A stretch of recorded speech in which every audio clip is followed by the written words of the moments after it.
মানুষের জন্য আল্লাহকে চেনার পথ কি? আলহামদুলিল্লাহ, প্রশংসা করছি কার? আল্লাহর। জোরে বলেন সকলে, কার করছি?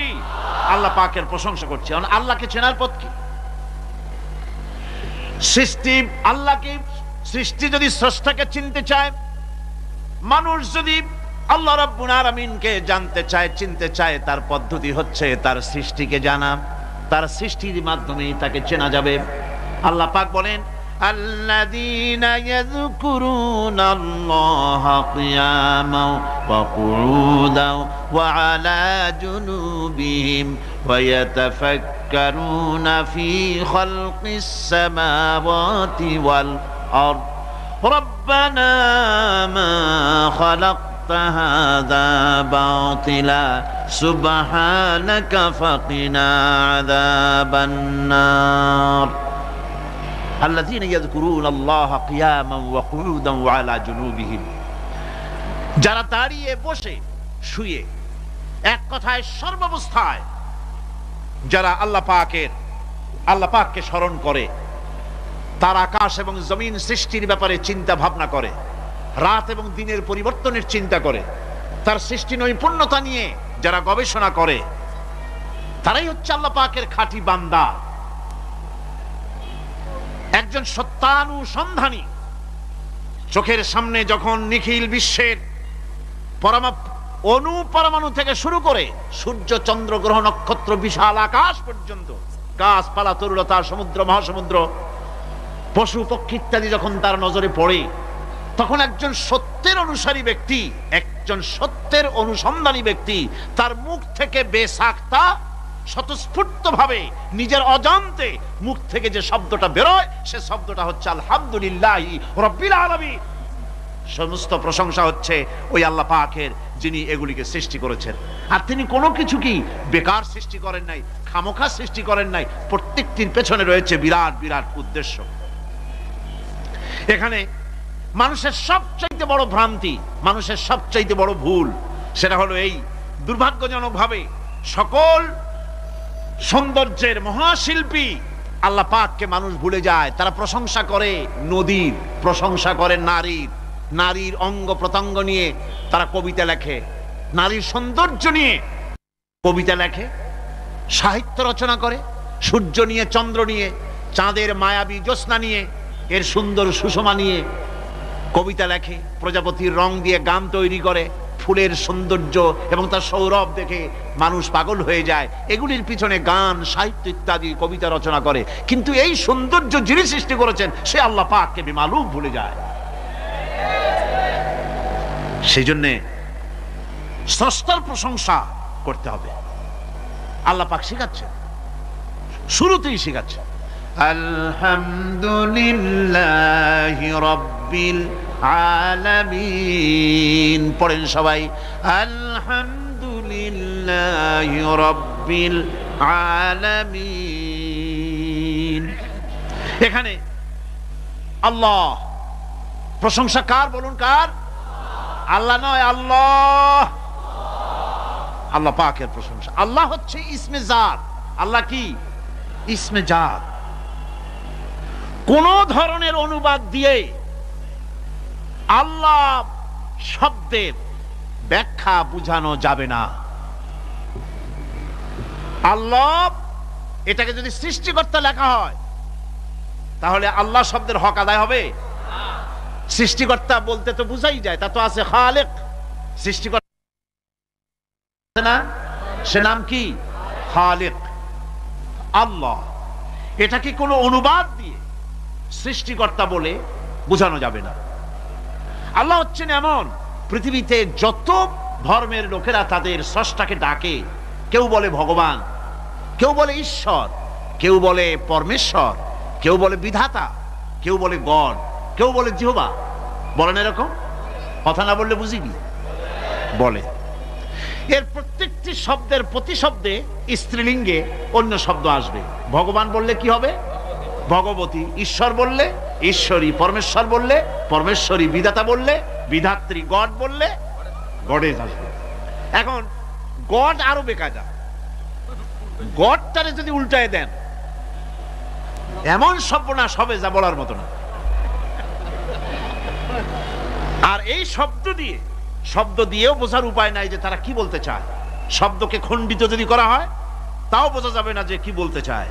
অথচ আল্লাহ পাক হচ্ছেন, আল্লাহ পাকের নাম হচ্ছে এমন একটি নাম, আমাকে যদি কেউ বলে যে অন্য কোনো ব্যাখ্যা চাই না, আল্লাহ দিয়ে আল্লাহরে বুঝায় দেন, তো আল্লাহ দিয়ে আল্লাহরে বুঝানো যাবে।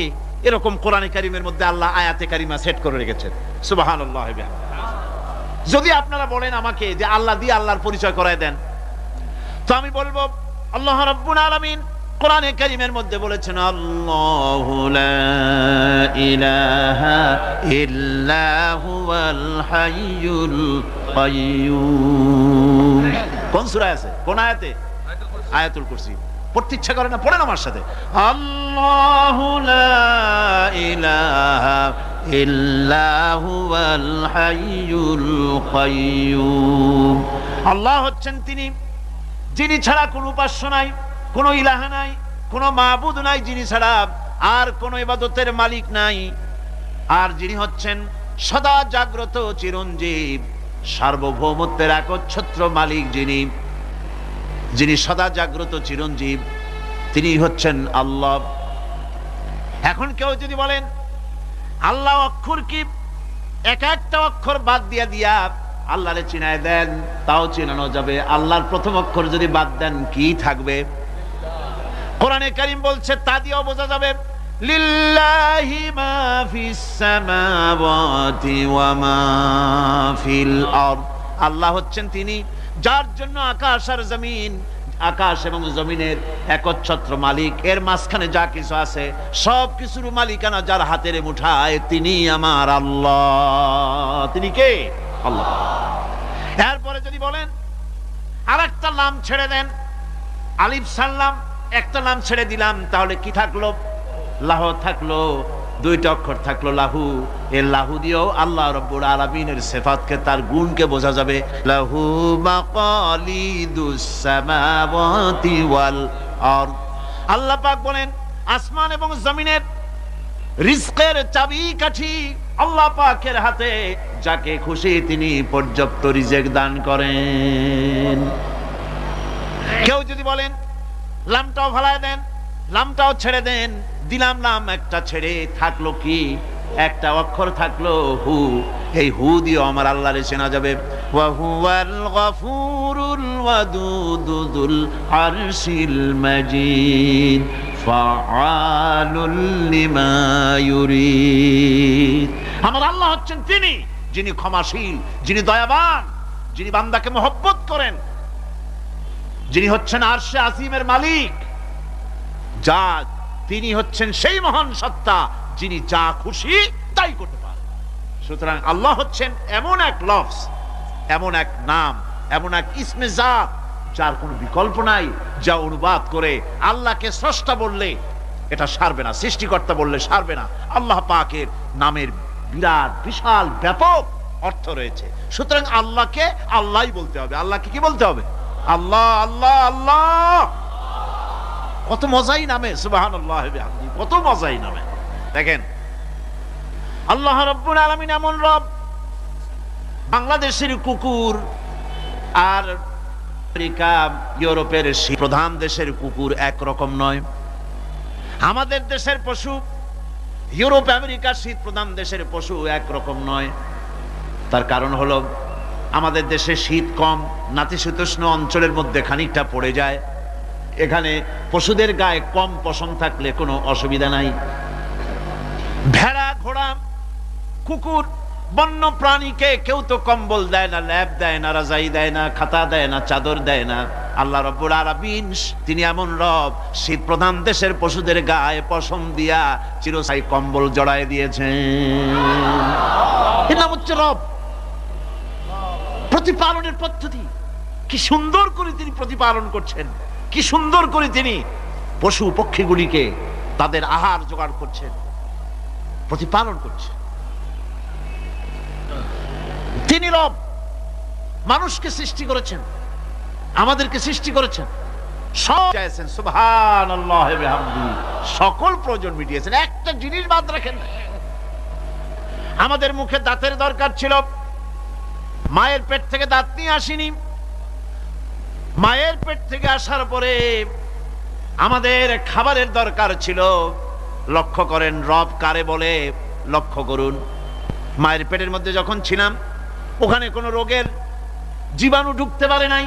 ফি করারিম মাকিন, একটি সুরক্ষিত জায়গায় আল্লাহ রাব্বুল আলামিন বাচ্চাকে রেখেছেন, যেখানে কোনো সর্দি হবে না, জ্বর হবে না, সর্দি হবে না, ব্রঙ্কাইটিস হবে না, ডায়াবেটিস হবে না, প্রেসার হবে না। মায়ের পেটের মধ্যে বাচ্চাকে এমন জায়গায় আল্লাহ যত্ন করে রেখেছেন। এই বাচ্চা যখন মায়ের পেট থেকে বেরিয়ে এলো তখন তার পরিবেশ অত্যন্ত খারাপ। এখানে পলিউশন আছে, এখানে কার্বন ডাই অক্সাইড আছে, এখানে বিষাক্ত হাওয়া আছে, এখানে দূষিত আবহাওয়া রয়েছে। প্রতি মুহূর্তে রোগ তাকে হামলা চালাতেছে। এই রোগের থেকে সে বাচ্চা বাঁচবে কি করে? এজন্য রব্বুল আলামিন তিনি এমন রব, মায়ের বুকের মধ্যে যে খাবার তৈরি করলেন বাচ্চার, ওই খাবারের মধ্যে বাচ্চার ওষুধও আল্লাহ পাক বানায়া দিলেন।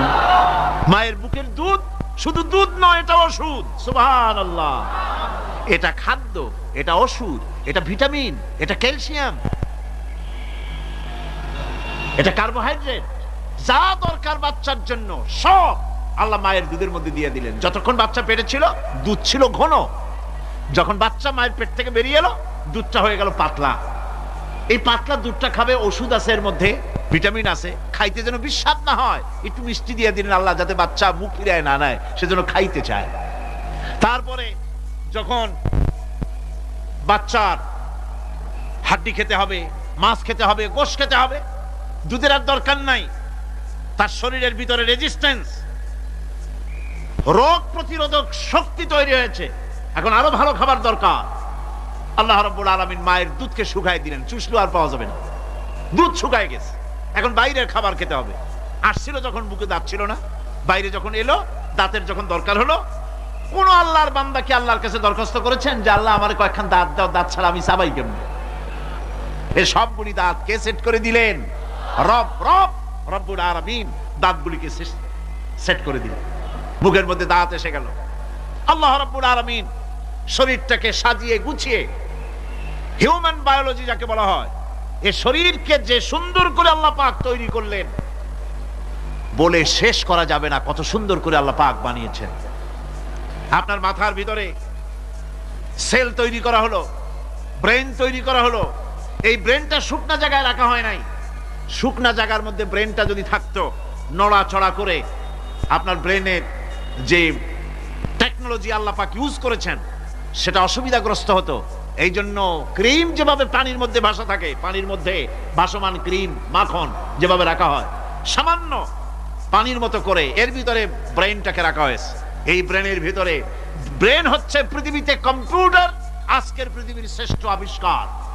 কিন্তু মানুষের মাথায় যে কম্পিউটার আল্লাহ পাক দান করেছেন, এই কম্পিউটারের সামনে দুনিয়ার কম্পিউটার এতিম। এবার লন্ডন গিয়েছিলাম, প্রত্যেক বছর 1.5 মাস 2 মাস সময় পাই, কিন্তু আপনারা দোয়া করেছেন এখন পার্লামেন্টে সময় দিতে হয় বেশি। বিদেশের সফর কমে গিয়েছে। 10 দিনের জন্য গিয়েছিলাম। ওরা আমাকে একটা ডায়েরি দিল। সেই ডায়েরিটার ভিতরে ডিজিটাল ডায়েরি, এই ডায়েরির মধ্যে তারা বলল যে এরকম, এই যে কাগজটা আপনারা দেখতে পাচ্ছেন, এই রকমের কাগজের 10 লক্ষ পাতা লিখতে যত কাগজ লাগে, এরকমের 10 লক্ষ পাতার লেখা ছোট্ট এই ডায়েরিটার মধ্যে ঢুকাই দেওয়া যায়। 10,000 টেলিফোন নাম্বারের মেমোরিতে তুলে দেওয়া যায়। এটা হচ্ছে লেটেস্ট আবিষ্কার। কিন্তু আল্লাহ পাক মানুষের যে ব্রেনটা তৈরি করলেন, পৃথিবীতে যা আছে এ সব কিছু একটা মানুষের ব্রেনের মধ্যে, সমস্ত তথ্য, সমস্ত ফ্যাক্টস মানুষের মেমোরির ভিতরে ঢুকাবার পরেও আরো লক্ষ লক্ষ জায়গা বাকি থেকে যাবে, শূন্য থেকে যাবে, যা পূরণ হওয়ার নয়। এত বিশাল মেমোরি আল্লাহ পাক তার মানুষের মাথার মধ্যে তৈরি করে দিয়েছেন। সুবহানাল্লাহ বিহামদি। দেখুন অবস্থাটা কি। আল্লাহ তার মানুষকে কিভাবে, রব কাকে বলে, রব কারে বলে, সুবহানাল্লাহ বিহামদি। চোখের সামনে রাস্তা দিয়ে চলতে গিয়ে চোখের সামনে সাপ দেখলেন, চোখ দেখার কাজ করেছে। চোখ কি করেছে? দেখার কাজ করেছে। এখন কি করবেন? চোখ কিন্তু দেখে বসে থাকে নাই, চোখ দেখা মাত্রই ট্রান্সমিট করেছে ব্রেনকে। ব্রেন সাথে সাথে অ্যাকশন নিতে বলেছে হাতকে আর পাওকে। হাতে লাঠি থাকলে পিটাও, লাঠি না থাকলে পাকে বলেছে দৌড় মারো। এই যে সাপ দেখলো, চোখ এটাকে পাঠাই দিল ব্রেনকে, ব্রেন পাঠাই দিল অ্যাকশনে হাতে আর পায়ে। এতে কিন্তু 1 সেকেন্ড সময় লাগে নাই, 1 সেকেন্ডের কয়েক লক্ষ ভাগের 1 ভাগের ভিতরেই মানুষ অ্যাকশনে এসে গিয়েছে। সুবহানাল্লাহ। এর নাম হচ্ছে রব। এর নাম কি? তার অফুরন্ত সৃষ্টি, অফুরন্ত সৃষ্টি। মানুষের হার্ট তৈরি করেছেন, চোখ তৈরি করেছেন। চোখে কিন্তু আমরা নেগেটিভ দেখি। চোখে আমরা কি দেখি? নেগেটিভ দেখি। এই নেগেটিভটা চোখ ক্যাচ করে ব্রেনের ভিতর থেকে পজিটিভ হয়ে কে বের করে দেয়? সুবহানাল্লাহ বিহামদি। কানে অসংখ্য শব্দ শুনি, কিন্তু কোনো শব্দ তো জড়ায় যায় না। অসংখ্য শব্দ আমরা শুনি। যেমন রেডিও ঘুরাচ্ছেন, 9 ব্যান্ড রেডিও অথবা এর থেকেও বেশি ব্যান্ডওয়ালা রেডিও। আপনি যখন ঘুরাচ্ছেন কোন সেন্টার ধরার জন্য, অনেক সময় 4-5টা সেন্টার জড়ায় যায় না? জড়ায় কিনা? 4-5টা সেন্টার জড়ায় যায়, সর্বনাশ হয়ে যায়। কোনটা থেকে কোনটা শুনবে? তো এইরকম করে আপনার কানের ভিতরে শব্দগুলি সব জড়াইয়া পাকাইয়া আপনার কানের মধ্যে একটা বিশ্রী আওয়াজ সৃষ্টি করে দিতে পারতো। কে? স্তরে স্তরে শব্দগুলিকে শোনার ব্যবস্থা করেছে। আপনার জিহ্বার ভিতরে হাজারো রকমের স্বাদ গ্রহণ করার জন্য একটা জিহ্বায় এতগুলি টেস্ট নেওয়ার ক্ষমতা কে তৈরি করে দিলেন? আল্লাহ রাব্বুল আলামিন। সুবহানাল্লাহি বিহামদি। তিনি হচ্ছেন রব, যিনি মানুষের প্রতিপালন সৃষ্টি করেন এবং প্রতিপালন করেন, এমনি এমনি ছেড়ে দেন। এরপরে মানুষের সব প্রয়োজন তিনি মিটিয়েছেন। মানুষের জীবন ধারণের জন্য সব থেকে বড় প্রয়োজন পানি। সবচেয়ে বড় প্রয়োজন কি? পানি। জোরে কোন কি? পানি। জীবনের জন্য পানি এবং আর্দ্রতা, এই দুটি জিনিস অপরিহার্য। এছাড়া জীবন বাঁচবে না। আমরা দেখতে পাই সমুদ্র ভরা পানি মজুদ আছে। লক্ষ্য করে, সমুদ্র ভরা পানি মজুদ আছে, নদী খাল বিল ভরা পানি মজুদ আছে, কিন্তু এটাই তো যথেষ্ট নয়। রব হচ্ছেন তিনি, যিনি এই বিশাল বিশাল পানির মজুদ থেকে বাতাসকে যিনি বলেন, যিনি প্রতিনিয়ত বাষ্পীয় আকারে পানিগুলিকে সমুদ্র থেকে উত্থিত করেন, পানিগুলিকে উত্থিত করেন মহাকাশে। আল্লাহ পাক বলেন, আল্লাহুল্লাযী আরসালার রিয়াহা ফাতুসিরু সাহাবা। বাষ্প হয়ে পানিগুলি আকাশে উত্থিত হয় এবং মহাকাশে যাওয়ার পর এই পানিগুলি, লবণাক্ত পানিগুলি আল্লাহর মেশিনে সেগুলি মিষ্টি হয়ে যায়। জোরে কোন সুবহানাল্লাহ। পানিগুলি মিষ্টি হয়ে গেল। ওই মিষ্টি পানি আল্লাহ রাব্বুল আলামিন নাজিল করে দিলেন। এবার বৃষ্টি কণা কণা হয়ে পড়লো, ফোঁটা ফোঁটা বৃষ্টি। আল্লাহ খুঁজে দেখলেন বৃষ্টির ফোঁটাগুলি পৃথিবীর প্রতিটি কণা তালাশ করে তৃষ্ণার্ত কণাগুলিকে আল্লাহ পাক ভিজায় দিলেন। সেই জন্য তার নাম হলো রব। তিনি হচ্ছেন রব, প্রয়োজন মিটান। পানি সবচেয়ে প্রয়োজন বেশি, সেই পানি আল্লাহ পাক এভাবে সরবরাহ করলেন। জমিনের চারিদিকে নদী নালা রেখেছেন, জমিনকে আর্দ্র করেছেন, জমিনের ভিতরের পানি মিষ্টি করেছেন। টিউবওয়েল মারলে পরে, পাম্প করলে পরে ভিতর থেকে মিঠা পানি আল্লাহ পাক বের করে দেন। সুবহানাল্লাহ। এই মিষ্টি পানির ব্যবস্থা করেছেন। এরপরে তিনি ওই আল্লাহ পাক মিষ্টি পানির ব্যবস্থা করে বৃষ্টির মাধ্যমে পৃথিবীতে ফসল উৎপাদনের ব্যবস্থা করে দিলেন। সেজন্য আল্লাহ পাক কোরআনে কারীমের মধ্যে বলেছেন, ওয়াজআলনা মিনাল মাই কুল্লা শাইইন হাই। পানি দ্বারাই আমি সব বস্তুকে সজীব রাখি। বৈশিষ্ট্যের দিক থেকে পানির রয়েছে অনেক গুণ, আশ্চর্য গুণ। পৃথিবীর ৭৫% হচ্ছে পানি। আকাশ থেকে অর্থাৎ চাঁদ থেকে যখন চাঁদে ভ্রমণকারীরা যখন ছবি তুলেছে, তো সেই ছবিতে ব্লু রং এসেছে বেশি, সবুজ এসেছে কম। সবুজ হলো গাছপালা, আর ব্লু হচ্ছে পানি। সমুদ্রের পানির রং হচ্ছে নীল। মানুষের শরীরের ভিতরে ৬০% পানি, গাছের মধ্যে রয়েছে পানি। পানি ছাড়া পৃথিবীর বাঁচার কোনো পথ নাই। আবার দেখেন, প্রচন্ড শীতের কারণে, ঠান্ডার কারণে যেসব এলাকায় তাপমাত্রা হিমাঙ্কের নিচে এসে যায়, সেই সব দেশে সমুদ্রের পানি আর দরিয়ার পানিগুলি বরফ হয়ে যায়। এই বরফ যখন হতে থাকে, তখন পানি তার নিজের তাপকে নিচের দিকে ছুটতে থাকে। উপরের তাপ বরফ হয়ে যায় ঠান্ডা, আর নিচে তাপ বিচ্ছুরিত করে দিয়ে পানির ভিতরে যত জলজ প্রাণী আছে আর উদ্ভিদ আছে সবগুলিকে বাঁচায় রাখার ব্যবস্থা আল্লাহ রাব্বুল আলামিন এভাবে করে থাকে। এবার আল্লাহ রাব্বুল আলামিন বলছেন, এই পানি ছাড়া মানুষ বাঁচে না, প্রাণী বাঁচে না। পানি এমন এক জিনিস, এমন এক নিয়ামত আমি দান করলাম। আল্লাহ পাক বলেন, কুল আরাআইতুম ইন আসবাহা মাউকুম গাওরান ফামান ইয়াতিকুম বিমাইম মাইন। বলো দেখি সবে, শুকাইয়া যদি যায় এই জমিনের পানি, তাহলে হেথায় তটনির ধারা কে দিবে সবারে আনি। এই পৃথিবীর নদী নালা খাল বিল জমিনের আভ্যন্তরীণ দিকে পানিগুলি যদি আমি আল্লাহ রাব্বুল আলামিন শুকায় দেই, তাহলে আমি আল্লাহ ছাড়া এমন কে আছে যে নতুন করে আবার পানির আমদানি করে দিতে পারে? আছে কেউ? আজ পানির শূন্যতা আমাদের দেশে দেখা যাচ্ছে। পানি আস্তে আস্তে কমে যাচ্ছে, আস্তে আস্তে পানি শেষ হয়ে যাচ্ছে। কি কারণে শেষ হচ্ছে এবং কি হলে পানি পাওয়া যাবে পরে বলা যাবে ইনশাআল্লাহ। তো জীবন ধারণের জন্য যেমন পানির প্রয়োজন, জীবন ধারণের জন্য তেমন বাতাসেরও প্রয়োজন। পানি ছাড়া তো কিছু সময় চলতে পারে, পানি এবং খাদ্য ছাড়া কিছু সময় চলতে পারে, কিন্তু বাতাস ছাড়া তো এক মুহূর্ত চলে না, ঠিক কিনা? বুঝেন কিনা কথা? বাতাস ছাড়া এক মুহূর্ত চলতে পারে না। অথচ আল্লাহ রাব্বুল আলামিন এই বাতাস দিয়ে গোটা আকাশকে, শূন্য জায়গাগুলি বাতাস দিয়ে ভরে রেখেছেন, যাতে করে কারো বাতাসের কোনো অসুবিধা না হয়, শ্বাস করতে কোনো কষ্ট না হয়। প্রাণী জগৎকে বাতাস দিয়ে বাঁচিয়ে রাখার জন্য আল্লাহ পাক মহাশূন্যকে এভাবে সব এলাকা বাতাস দিয়ে ভরে রেখেছেন। এই জন্য তার নাম হচ্ছে রব। এটাই হচ্ছে রুবুবিয়তের নমুনা। আমার ভাইয়েরা, আল্লাহ রাব্বুল আলামিন পানি দিলেন, বাতাস দিলেন, খাদ্যের ব্যবস্থা করে দিলেন। শস্য শ্যামল এলাকায় আল্লাহ পাক সব জায়গাগুলিতে শস্য শ্যামল হোক অথবা উষর ধূসর মরুভূমি হোক, সারা পৃথিবী জুড়ে আল্লাহ রাব্বুল আলামিন খাবারের দস্তরখান বিছায় রেখেছেন। ওয়ামা মিন দাব্বাতিন ফিল আরদি ইল্লা আলাল্লাহি রিজকুহা।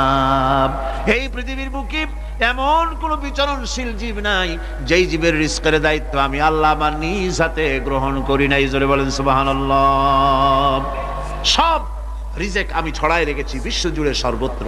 আল্লাহ পাক বলছেন, ফালইয়ানজুরিল ইনসানু ইলা তাআমিহি আন্না সাবাবনাল মাআ সাব্বা সুম্মা শাকাকনাল আরদা শাক্কা ফাআমবাতনা ফিহা হাব্বা।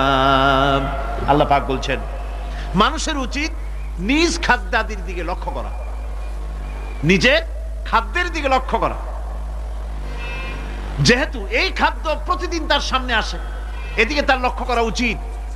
আমি কিভাবে, আমি প্রথমে জমিনের উপরে পানি বর্ষণ করি, পরে জমিনকে দীর্ণ বিদীর্ণ করি, এরপরে জমিনের ভিতরে উর্বরা শক্তি আমি দান করি। কে বলতেছেন এ কথা? আল্লাহ পাক বলছেন। এরপরে আমি নানান জাতের ফসল ফলন তোমাদের জন্য আমি দান করে দেই। খাদ্যের দিকে নজর করতে এই জন্য আল্লাহ পাক বলেছেন, মানুষ চতুর্দিক থেকে তো চোখ ফিরাতে পারে, মুখ ফিরাতে পারে, কিন্তু খাদ্যের দিকে তার নজর করতেই হয়। সকালে, দুপুরে, বিকালে, রাত্রে সব সময় তার সামনে খাবার আছে। আল্লাহ পাক বলেন, খাবারের দিকে একটু নজর করো, কেমন ভাবে কি সুন্দর করে খাবারগুলি তৈরি করে দিয়েছি, শুরু কিভাবে হলো, পরিপক্ক কিভাবে হলো, সেদিকে তোমরা লক্ষ্য করো।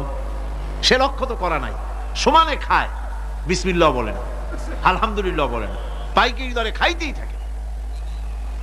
আল্লাহ পাক বলছেন, খাদ্যাদির দিকে লক্ষ্য করো। এই যে চাউল তোমরা খাচ্ছ, আটা খাচ্ছ, গম খাচ্ছ, মাছ খাচ্ছ, গোশ খাচ্ছ, তাম পৃথিবীর সমস্ত বিজ্ঞানীরা একত্রিত হয়ে একটা চাউল বানাইতে পারবে? জোরে কোন পারবে? না পারবে। পারবে প্লাস্টিকের চাউল, আর কলেরা হয়ে মরবে। পৃথিবীর সমস্ত বিজ্ঞানীরা একত্রিত চাউল বানাতে পারবে না, একটা ডিম বানাতে পারবে না। পারবে একটা বানাতে? পারবে না। বিজ্ঞানীদের প্রশংসা আমরা করি, হ্যাঁ করি, বিজ্ঞানীরা অনেক কিছু বিশ্বকে উপহার দিয়েছে, কিন্তু মূল রবের কাছে আমরা যাই না, তাকে চিনতেও পারি না, সেখানে যাই না। বিজ্ঞানীরা কি করেছে? আল্লাহর বানানো জিনিসগুলি তারা ডিজাইন করেছে। ডিজাইন করতে তো নিষেধ নাই, আর ডিজাইন করাই যায়, সৃষ্টি করতে পারে না। বিজ্ঞানীরা সৃষ্টি করে নাই, ডিজাইন করেছে। কিরকম? আল্লাহ পাক চাউল তৈরি করেছেন। চাউল তৈরি করেছে কে? বলেন না সবাই। এখন আপনারা সেই চাউল দিয়ে পিঠা বানান, পায়েস বানান, সেই চাউল দিয়ে পিঠা, আরো কি যেন খায় চট্টগ্রামে, রস দিয়া, ওটাকে কি কয়? দই পিঠা নাকি? ধোঁয়া পিঠা। তো এইভাবে করে আপনি ডিজাইন তৈরি করছেন।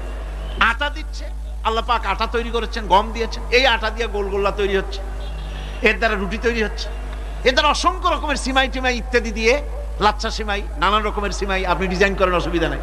আল্লাহর তৈরি করা কাঠ দিয়ে ফার্নিচার তৈরি হচ্ছে, টেবিল হচ্ছে, গুষ্টি শুদ্ধ হচ্ছে। আল্লাহর তৈরি করা লোহা দিয়া মাইক হচ্ছে, স্ট্যান্ড গান হচ্ছে, ব্রেন গান হচ্ছে, তারপরে প্লেন হচ্ছে। তাহলে আমি বলতে চাইলাম, বুঝাতে চাইলাম, সমস্ত জিনিস এর স্রষ্টা কে? জোরে বলেন কে? বিজ্ঞান শুধু এগুলি এক জায়গায় করে অ্যাসেম্বল করেছে, এগুলিকে এক জায়গায় করে এক একটা রূপ দিয়েছে। এখানে বিজ্ঞানের কৃতিত্ব আছে ঠিক, কিন্তু আপনারাই বলেন, লোহা যদি আল্লাহ তৈরি না করতেন, এই মাইক তৈরি হতো? রাইফেল তৈরি হতো? আর রাইফেল যদি নাই হতো, তাহলে কারাগারের বন্দীগুলো মারতেন কি দিয়া? রাইফেল যদি না হতো, যুদ্ধ করতেন কি দিয়ে? ঠিক কিনা? যত মারামারি ইত্যাদি যা কিছু হচ্ছে, তো শুধু মারামারির জন্যই তো আল্লাহ লোহা বানান নাই। লোহার সবচাইতে বড় প্রয়োজন হচ্ছে জমিন কর্ষণ করা, জমিন চাষ করা। এই জমিন চাষের জন্য লাঙ্গল দরকার, শাবল দরকার, খন্তা দরকার, কোদাল দরকার। এই লোহার দাম কেউ আল্লাহ পাক এত লোহা বেশি দিয়েছেন, যার জন্য লোহার দাম কম। সোনা কম দিয়েছেন, যেহেতু সোনার প্রয়োজনীয়তা কম, লোহার প্রয়োজনীয়তা বেশি, এই জন্য লোহা বেশি দিয়েছেন, দামটা কমে গেছে, যার জন্য আপনার আমার জন্য কিনে ব্যবহারটা সহজ হয়েছে। কথা ঠিক কিনা? বন্ধুগণ, আল্লাহ রাব্বুল আলামিন এইভাবে করে মানুষের রুবুবিয়াতটা, আল্লাহ পাকের রুবুবিয়াত হচ্ছে তিনি মানুষকে সুন্দর করে সৃষ্টি করে যা কিছু প্রয়োজন সবকিছু খাওয়াচ্ছেন, দিচ্ছেন। সে আল্লাহ পাক প্রশ্ন করছেন, কুল মান ইয়ারযুকুকুম মিনাস সামাই ওয়াল আরদ আম্মান ইয়ামলিকুস সামআ ওয়াল আবসারা ওয়া মান ইয়াখরুজুল হাইয়্যা মিনাল মাইয়িতি ওয়া ইউখরিজুল মাইয়িতা মিনাল হাইয়্য। আকাশের প্রশস্ত বুক থেকে এবং জমিনের এই প্রশস্ত বুক থেকে কে রিজেক, তোমাদের খাদ্যকে উৎপাদন করে? কে নির্জীব থেকে সজীবকে বের করেন, আর কে সজীবকে নির্জীবে পরিণত করেন? তিনি কে? তিনি হচ্ছেন আল্লাহ পাক। আল্লাহ পাক বলছেন, এই প্রশ্ন যদি তাদেরকে করা হয় তো তারা কি বলবে? আল্লাহ পাক বলেন, ওয়ামান ইউদাব্বিরুল আমরা ফাসায়াকুলুনাল্লাহ ফাকুল আফালা তাত্তাকুন। হে নবী, এদেরকে প্রশ্ন করুন। এদেরকে যদি প্রশ্ন করা হয় এই পৃথিবীর সুন্দর পরিচালনা পদ্ধতি কে করেন, তাহলে তারা এক কথায় বলবে, নিজের থেকেই বলবে আল্লাহ। কে করছেন সবকিছু? আল্লাহ। আল্লাহ পাক বলেন, নবী তাহলে তাদেরকে বলেন, এ কথা জানার পর, এ কথা বোঝার পরেও কেন তারা ঔদাসীন্যতা দেখাচ্ছে, কেন তারা গাফিল হয়ে যাচ্ছে, কেন তারা আল্লাহ পাককে ভয় করে তার পথের অনুসারী হচ্ছে না? যে আল্লাহ রাব্বুল আলামিন এত কিছু করছেন, তিনি তার পরিচয় সম্পর্কে বলে দিচ্ছেন, ফাযালিকুমুল্লাহু রাব্বুকুমুল হক ফামাযা বা'দাল হক্কি ইল্লাদ দালাল। নিশ্চয়ই এসবের মূলে রয়েছেন তোমাদের রব, আমাদের আল্লাহ, আমাদের রব। সুতরাং উজ্জ্বল সত্য প্রকাশিত হওয়ার পর গোমরাহি ছাড়া আর কিছুই বাকি থাকে না। সুতরাং যারা সত্যের পথের অনুসরণ করতে চায়, রবকে চিনতে হবে, আল্লাহ পাককে জানতে হবে এবং তাকে অনুসরণ করতে হবে, তাকে রব হিসাবে চিনতে হবে।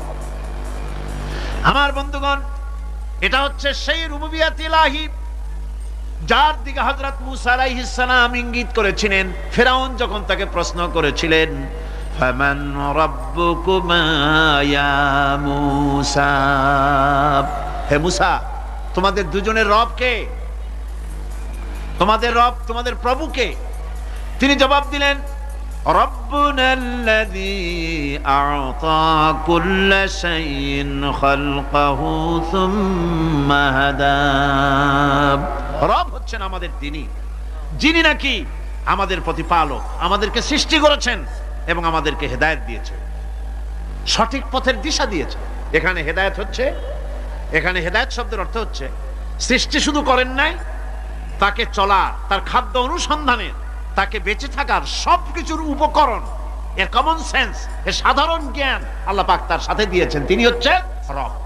আচ্ছা, একটা দৃষ্টান্ত দেই। এই হেদায়েতটা কি? এই হেদায়েতটা হচ্ছে, আপনাদের বাড়িতে যদি কারো বিড়াল থাকে, বিড়াল বোঝেন তো না? কি বলে বিড়াল, বিলাই নাকি বলে? বিড়াল। এই বিড়াল যদি আপনাদের কারো বাড়িতে থাকে, তো বিড়ালের প্রসবকালীন অবস্থা দেখবেন। বিড়ালের প্রসব হবে, বাচ্চা দেবে। বিড়াল তখন ঘরের মধ্যে পেরেশান হয়ে ঘুরতে থাকে, একটা নিরাপদ জায়গা খোঁজে। প্রসব করার 2-3 দিন আগের থেকে খুঁজতে থাকে তার জন্য নিরাপদ জায়গা কোনটা। এরপরে খুঁজতে খুঁজতে প্রসবের দিন সে সত্যিকারের ঘরের মধ্যে সবচেয়ে কোনা কানা জায়গা যেটা, সেই রকমের একটা নিরাপদ জায়গা সে বেছে নিল। এরপরে বাচ্চা হলো। বাচ্চা হওয়ার পর এই বাচ্চার উপরে কেউ যেন আক্রমণ না করে, শত্রু যেন তার জায়গাটিতে না আসে, এই জন্য বাচ্চাটার তো হাত দিয়ে মায়ের মতো কোলে নিতে পারে না, সে আস্তে করে ঘাটটা কামড়ায় ধরে যাতে করে বাচ্চা ব্যথা না পায়। ওইভাবে করে ঘাড় কামড়ায় ধরে, আজকে এই সিঁড়ির নিচে, কালকে ওই খাটের নিচে, পরশুদিন এই আলমারির কোনায়, এইভাবে বাচ্চাগুলি সরায় রেখে বাচ্চাকে প্রতিপালন করে। এই বিড়ালের হেদায়েত দিলটা কে? যিনি দিলেন তার নাম রব। তিনি হচ্ছেন রব্বুল আলামিন। সন্তান প্রতিপালনের ব্যবস্থা শুধু দুনিয়ার মানুষকেই দেন নাই, প্রাণী জগৎকেও দিয়েছেন। সুবহানাল্লাহ। বলেন মুরগির বাচ্চা হলো, ডিমের থেকে বাচ্চা বেরোলো, এই বাচ্চাগুলি হয়েছে গতকাল। আজকে বাচ্চাগুলি আদার খাচ্ছে মায়ের সাথে, হঠাৎ করে একটা চিল এলো আর ওর মা একটা সিগন্যাল মারলো, সাথে সাথে বাচ্চাগুলি দৌড়াইয়া এমন পলান দিল, আপনি তো ভালো একাদশীর বাপেও তালাশ করে পাবে না যে মুরগির বাচ্চা পলাইলো করে। এখন ওই বাচ্চাটিকে এই সিগন্যাল সম্পর্কে কে অবহিত করলো যে এইরকম একটা আওয়াজ শুনলে এটা ভীতির আওয়াজ, এটা সাইরেন, এটা বিপদ সংকেত, এটা ডেঞ্জার সিগন্যাল, এটা শুনলে দেখলে তাড়াতাড়ি করে আত্মগোপন করবা। কে শিখাইলো? আল্লাহ পাক শিখাইছেন। এখন এক শ্রেণীর বুদ্ধিজীবী তারা আবার উল্টা কথা কয়। তারা বলে কি? তারা বলে যে মুরগি বাচ্চা, এই বাচ্চা যে দৌড় মারলো, এখানে আল্লাহ এইসব কিছু নাই, নাউযুবিল্লাহি মিন যালিক। তো এখানে কি আছে? কয় যে এখানে বিষয়টা হলো এই যে এই মুরগি আর মোরগ, ওর বাপ মা, এই দুজনের মধ্যে আছে চিলের ভয়, আছে শিয়ালের ভয়। ওই ভয় ওদের মধ্যে ছিল, এই মা বাপের ক্রসের মাধ্যমে বাচ্চা আসছে, কাজে ওই ভয়, বাপের যদি কোনো রোগ থাকে, মায়ের রোগ থাকে, তো এগুলি তো বাচ্চার মধ্যেও ঢোকে। তো ভয় হোক, সুখ হোক, দুঃখ হোক, এই অনুভূতি স্বাভাবিক প্রক্রিয়ার মাধ্যমে বাচ্চার মধ্যে ঢুকছে, আর সিল দেখে আওয়াজ শুনে সে আত্মগোপন করেছে। এইটা আমি পড়িয়া আমি আমার আলোচনা এক জায়গায় বললাম বুদ্ধিজীবীদের উদ্দেশ্যে, যদি সত্যিই তাই হয়, মোরগ আর মুরগি মা বাবার মধ্যেই ভয় আছে বলে বাচ্চার মধ্যে এই ভয় ঢুকছে, সেই জন্য সে আত্মগোপন করছে, তাহলে আবার মানুষের ব্যাপারে কথাটা আনি। মানুষেরা সাপেরে ভয় করে না মহব্বত করে? কথার জবাব দিলে না, যখন তখন মনে হয় আপনারা সাপ বুঝি ভালোবাসেন। সাপ আমরা সকলেই ভয় পাই, মায়ও ভয় পায়, বাবাও ভয় পায়। এই মায়ের গর্ভে সন্তান এসছে, সন্তানের বয়স 2 বছর, 2.5 বছর। ঘরের মধ্যে কেউ ছিল না, ঘরের মধ্যে একটা সাপ আসছে, একটা সুন্দর সাপ, দেখতে সুন্দর, কিন্তু সে সাপে কামড়ালে মানুষ মরে যায়। ওই সাপটা মাথা উঁচু করে ভোনা ধরেছে। এই বাচ্চাটা কি সাপ দেখে দৌড় মারবে, না বাচ্চাটা ওই সাপটাকে ধরার জন্য সে এগিয়ে যাবে? কোনটা করবে? এগিয়ে যাবে। তাহলে মা বাপের ভয়, তাদের মা বাপের রক্তের মধ্যে, শিরার মধ্যে সব জায়গায় সাপের ভয়, তার মাধ্যমে বাচ্চা এসে ওই বাচ্চার মধ্যে সাপের মহব্বত হইল কেন, ভয় হইল না কেন বাচ্চা অবস্থা? সুবহানাল্লাহ। আমার বন্ধুগণ, মুরগির বাচ্চাকে হেফাজত করার জন্য বুদ্ধিমান প্রাণী মানুষ তার কাছে নাই বলে আল্লাহ রাব্বুল আলামিন তারে বাচ্চা অবস্থা থেকে বোঝার তৌফিক দিয়েছেন কোনটা ভয়ের আওয়াজ, কোনটা হলো বিপদের আওয়াজ। মানব সন্তানের প্রতিপালন করার জন্য তার মার বাবা আছে বলে ওই রকম করে পশুদের মতো আল্লাহ বানান নাই, তাকে হেফাজত করার জন্য মা বাপ আছে বলে এই দায়িত্ব আল্লাহ পাক মা বাপের উপরে ছেড়ে দিয়েছেন। মা বাপ তাকে হেফাজত করে। রুবুবিয়তের প্রতিপালন, হেদায়েতের এই প্রতিপালন আল্লাহ পাক মানুষকে এভাবে করে তাদেরকে হেদায়েত দিয়েছেন, তার পথের চলার দিশা দিয়েছেন। পিঁপড়ার খাদ্য সংগ্রহের ব্যাপারটা দেখেন, পিঁপড়ার আছে দারুণ ঘ্রাণ শক্তি। কোথায় খাবার? 5 তলায় আপনি মিষ্টি খাচ্ছেন, রসগোল্লা থুয়ে দেন, তারপরে দেখেন কোন জায়গায় দিয়ে পিঁপড়া এসে জমের খাওয়া খায়, ঠিক কিনা? দেখেন তার কত তীব্র ঘ্রাণ শক্তি, সেখানে চলে যাচ্ছে। তাকে হেদায়েত দেওয়া হয়েছে, তাকে ঘ্রাণ শক্তি দেওয়া হয়েছে। চিল, শকুন, ঈগল কোথায় থাকে বুঝেন না? মহাশূন্যে 3 থেকে 3.5 মাইল উপরে শকুন, বাজ, ঈগল উঠতে থাকে। খাবে কি? ওখানে তো তার খাবার ছড়ানো নেই। আল্লাহ হচ্ছেন এমন রব, আমাদের স্রষ্টা হচ্ছেন এমন রব, যিনি ওই চিল, বাজ আর শকুন মহাশূন্যে যেগুলি উড়ে বেড়ায় ওদেরকে আল্লাহ পাক এমন তীব্র দৃষ্টি শক্তি দান করেছেন, 3 মাইল উপর থেকেও ছাগল মুরগি মরা দেখলে ওখান থেকে সে ঝাঁপায়ে পড়ে তা খেতে পারবে। তাকে দেওয়া হচ্ছে দৃষ্টি শক্তি। এরকম করে যার যা প্রয়োজন সমস্ত প্রয়োজনগুলি আল্লাহ মিটাচ্ছেন। এরই নাম হচ্ছে রুবুবিয়াতে ইলাহি। এটাই হচ্ছে আল্লাহ পাক রব, এটা তার অসংখ্য প্রমাণ। সেই জন্য আল্লাহ পাক বলেন আলহামদুলিল্লাহি রাব্বিল আলামিন। পড়েন সবাই আলহামদুলিল্লাহি রাব্বিল আলামিন। সমস্ত প্রশংসা হচ্ছে আল্লাহ পাকের জন্য। কোন আল্লাহ? প্রথমে তো আল্লাহ বললাম, তারপর বললাম রব, এখন বলা হচ্ছে কোন রব? যিনি আলামিন, রব্বিল আলামিন, যিনি সমস্ত জাহানের রব। তাহলে বোঝা যাচ্ছে রব, জগৎ একটা না। জগৎ, কথা বুঝতেছেন আমার? জগৎ একটা নয়, অসংখ্য জগৎ আছে, বহুমাত্রিক জগতের কথা এখানে আল্লাহ পাক বলছেন। আমি এই জন্য বলি যে কোরআন হচ্ছে বিজ্ঞানের উৎস। কোরআন বিজ্ঞানের কি? বিজ্ঞানের আবিষ্কার যত বাড়বে, বিজ্ঞান চিরটা কাল কোরআনের কাছে ভিক্ষার হাত দিয়ে এতিমের মতো দাঁড়ায় থাকবে কিয়ামত পর্যন্ত। আজ পৃথিবীর বিজ্ঞানীরা বলছেন জগৎ সম্পর্কে। আমরা মনে করছি পৃথিবীটাকে, আমাদের কাছে তো জগৎ 2টা। কয়টা জগৎ? একটা জগৎ হলো এইটা, ইহ জগৎ আর পরজগৎ, এছাড়া আর কিছু জানি না। এই 2টাই জগৎ আমাদের কাছে। এখন দেখেন বিজ্ঞানীরা কি বলছে। বিজ্ঞানীরা বলছেন সৌরজগতে শুধু আমাদের সৌরজগৎটাই শেষ না, অসংখ্য সৌরজগৎ আছে মহাশূন্যে, অসংখ্য সৌরজগৎ। পৃথিবীর প্রতি 4 বিলিয়ন মানুষ যদি এক একটা সৌরজগৎ দখল করে, তাতেও সৌরজগৎ শেষ হবে না। আরো সহস্র সহস্র বিলিয়ন বিলিয়ন সৌরজগৎ আরো ফাঁকা পড়ে থাকবে। এত সৌরজগৎ আল্লাহ সৃষ্টি করেছেন। এই মহাশূন্যে বহুমাত্রিক জগতের কথা আল্লাহ পাক এখানে বলেছেন। এই পৃথিবী একটা জগৎ, এই মাটির তলে আছে আর এক জগৎ, সমুদ্রের ভিতরে আছে পানির তলার আর এক জগৎ। আর মহাশূন্য যে কি তা আপনার মাথায় শূন্য হয়ে যাবে চিন্তা করতে করতে। এই জন্য বিজ্ঞানীরা, বড় বড় বিজ্ঞানী, এরা কিন্তু নাস্তিক হয় না। বর্তমান বিজ্ঞানীরা চিন্তা করে গবেষণা করে খেয়েই হারিয়ে ফেলছে মহাশূন্যকে দেখে।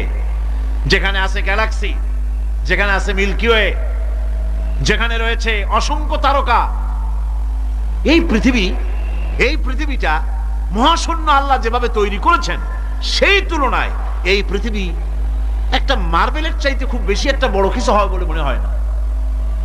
পৃথিবী যদি হয় একটা মার্বেলের মতো, তাহলে আমরা যে মানুষ, আমাদের অস্তিত্ব কোথায় চিন্তা করেন। এবার মহাশূন্যে চলেন। মহাশূন্য সে কি বিশাল মহাশূন্য। একটা তারকা থেকে আর একটা তারকায় যদি যেতে হয় তাহলে সহস্র সহস্র বিলিয়ন বছরের দরকার হবে। কি বছর? এ দুনিয়ার বছর না, আলোকবর্ষ, লাইট ইয়ার। আলো চলে প্রতি সেকেন্ডে কত? 1,86,000 মাইল। এই 1,86,000 মাইলের সেকেন্ড, এর মিনিট, এর ঘন্টা, এর দিন, এর মাস, এর বছর, এই আলোকবর্ষ, সহস্র সহস্র আলোকবর্ষ পার হয়ে যাবে এক তারকা থেকে আর এক তারকায় পৌঁছানো সুকঠিন। এ ধরনের অসংখ্য তারকা আল্লাহ পাক তৈরি করে রেখেছেন। সূর্য হচ্ছে পৃথিবীর চাইতে 13 লক্ষ গুণ বড়। এরকম সূর্য বিজ্ঞানীরা এখন বলছে, আগে বলতো 1 কোটি সূর্যের চাইতে বড় তারকা, এখন বলতেছে এই রকমের পৃথিবীর চাইতে 13 লক্ষ গুণ বড় সূর্য, এরকম 3 কোটি সূর্য খাইয়া ফেলাইতে পারে। এরকম সহস্র সহস্র তারকা এক একটা গ্যালাক্সির ভিতরে আল্লাহ পাক তৈরি করে রেখেছে। এখন মনে হচ্ছে যে এই তারকাগুলি বড়, না, এই তারকাগুলির চাইতে আবার বড় জিনিস আছে। সেগুলি কি? সেটাকে বলা হয় ব্ল্যাক হোল। সেটাকে বলা হয় ব্ল্যাক হোল, অন্ধকার কূপ। ব্ল্যাক হোল আবার ম্যানহোল বুঝবেন না, কিন্তু ম্যানহোলের ঢাকনা চুরি হয় যেমন।